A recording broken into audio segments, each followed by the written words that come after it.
দাউদ আলাইহিস সালামকে আল্লাহ রাব্বুল আলামিন তাকেও এক উম্মতের নবী বানিয়ে পাঠিয়েছিলেন। পাঠানোর পরে আল্লাহ রাব্বুল আলামিন তাদেরকে নির্দেশ দিলেন, তোমরা শনিবারে মাছ ধরতে পারবা না। দাউদ আলাইহিস সালামের উম্মত নিজেদেরকে বড় চালাক চতুর মনে করত। তারা চিন্তা করলো, আল্লাহ তাআলা আমাদেরকে শনিবারে মাছ ধরতে নিষেধ করেছেন, আমরা শনিবারে মাছ ধরবো না, আমরা শনিবার দিন মাছগুলোকে বেদ দিয়ে রাইখা দিব। ঘটনাক্রমে আল্লাহর ইচ্ছায় শনিবার দিন মাছগুলো সমুদ্রের মাঝখান থেকে কিনারে চলে আসতো। এদেরকে লোভ দেখাইতো, এরা কতটুকু সাচ্চা ইমানদার হতে পারছে একটা পরীক্ষা নিত। আল্লাহর ইচ্ছায়, কার ইচ্ছায়?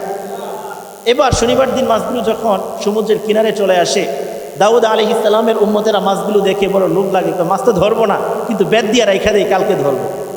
তারা মাছগুলোকে বেদ দিয়ে রাইখা দেয়, পরের দিন ধরে।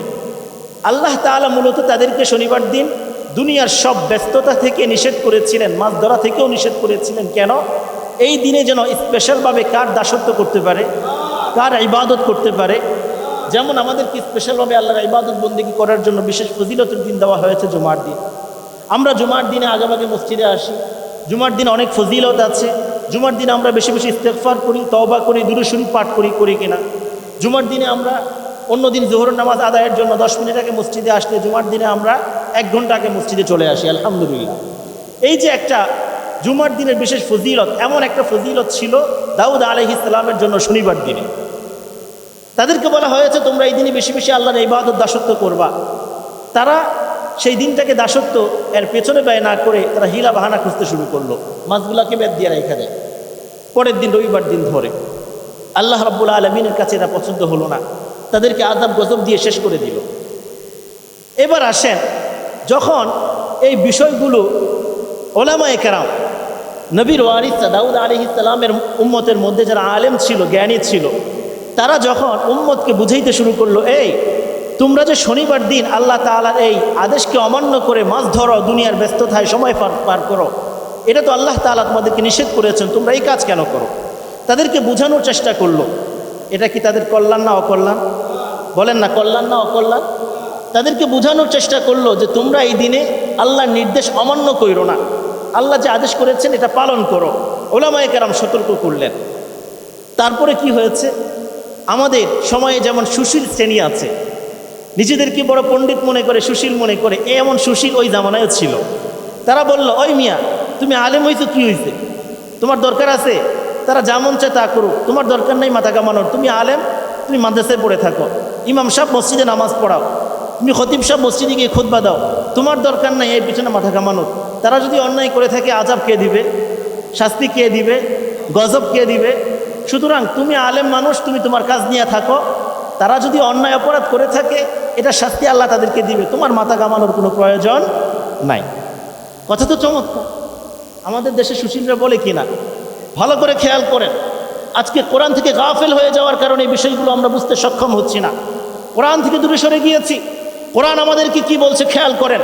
আল্লাহ তাআলা কোরআনে বলছেন, ওয়াইদ কালাত উম্মাতুম মিনহুম, ওয়াইদ কালাত উম্মাতুম মিনহুম। নবী, আপনি স্মরণ করেন সেই মুহূর্তকে, সেই সময়টাকে, আপনি স্মরণ করেন সেই জাতিকে।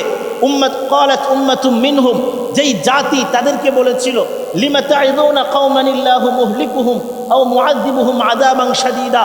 ওই মিয়া মৌলভী সাহেব, তোমার ওয়াজ করার দরকার নাই। যদি তারা শাস্তির কাজ করে থাকে, শাস্তি তাদেরকে আল্লাহ দিবে।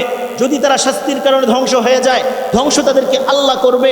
তুমি আলেম মানুষ, মসজিদে পড়ে থাকো, ইমাম মানুষ, মসজিদে নামাজ পড়াও, খতিব মানুষ, মসজিদে গিয়ে খুতবা দাও, জুমা পড়াও, তোমাকে এই সম্পর্কে মাথা কামানোর প্রয়োজন নাই।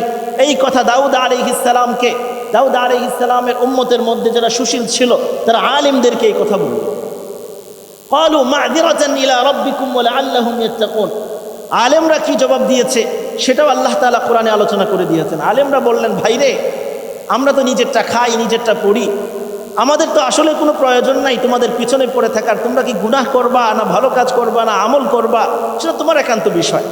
কিন্তু ক্বালু মা'যিরাতান ইলা রাব্বিকুম, যেহেতু আল্লাহ তাআলা আমাদেরকে আলেম বানিয়েছেন, আল্লাহ তাআলা যেহেতু আলেমের মতো দৌলত আমাকে দিয়েছেন, আল্লাহ তাআলা যেহেতু আল উলামা ওয়ারাসাতুল আম্বিয়া, আম্বিয়া আলাইহিমুস সালামের ওয়ারিস বানিয়েছেন, নবীদের যে দায়িত্ব ছিল, নবীদের যে কর্তব্য ছিল, নবীদের উম্মতের কাছে যে দাওয়াত পৌঁছানোর জিম্মাদারি ছিল, আমি তো শুধুমাত্র সেই জিম্মাদারির দায় মুক্তির জন্য তোমাদের কাছেই দাওয়াত দিচ্ছি, না হয় আসলেই আমার কোনো প্রয়োজন নাই তোমাদেরকে দাওয়াত দেওয়া।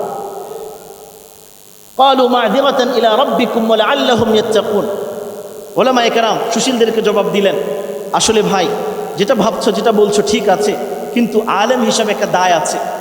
এই মানুষগুলো চোখের সামনে জাহান্নামের দিকে যাচ্ছে, চোখের সামনে মানুষগুলো নাফরমানি করছে, আল্লাহ তাআলার অবাধ্যতার মধ্যে নিমজ্জিত হচ্ছে। একটা দায় আছে, সেই দায়ের কারণে মূলত তাদেরকে সতর্ক করছে। না হয় আমার কোনো দরকার নাই নিজের খেয়ে নিজের পড়ে উম্মতের পেছনে লেগে থাকা। যারা বিশ্বকাপ পালন করে করুক, আমার কি এর? তার টাকা খরচ করে সে পতাকা টানায়, আমার কি? তার টাকা খরচ করে সে বড় ঘরের মধ্যে বড় টিভি আনে, আমার অসুবিধা কোথায়? তার টাকা খরচ করে সে সময় দিচ্ছে, মেধা দিচ্ছে, শ্রম দিচ্ছে, আমার অসুবিধা কোথায়? আমার অসুবিধা একটা জায়গায়। ক্বালু মা'যিরাতান ইলা রাব্বিকুম, আমি তো আমার আল্লাহর পক্ষ থেকে নবীর ওয়ারিস হিসাবে দুনিয়াতে এসেছি। আল্লাহ তাআলা আমাকে ইলমের মতো দৌলত দিয়েছেন। আল্লাহ রাব্বুল আলামিন আমাকে আলেম সমাজের প্রতিনিধি বানিয়েছেন। আল্লাহ রাব্বুল আলামিন আমাকে কিয়ামতের দিবসে আমার ইলম সম্পর্কে জিজ্ঞেস করবেন আমি আমার ইলম অনুযায়ী আমার উম্মতকে আমি পথ প্রদর্শন করেছিলাম কিনা, গুনাহ সম্পর্কে সতর্ক করেছিলাম কিনা। সেই দায় মুক্তির জন্য আজকে শুধুমাত্র সতর্ক বার্তা দিচ্ছি। কথা কি ক্লিয়ার ভাইয়েরা আমার? আর এই দায়িত্ব উলামায়ে কেরামের কেন? বুখারী শরীফের রওয়ায়াত এসেছে, ভালো করে বোঝার চেষ্টা করেন।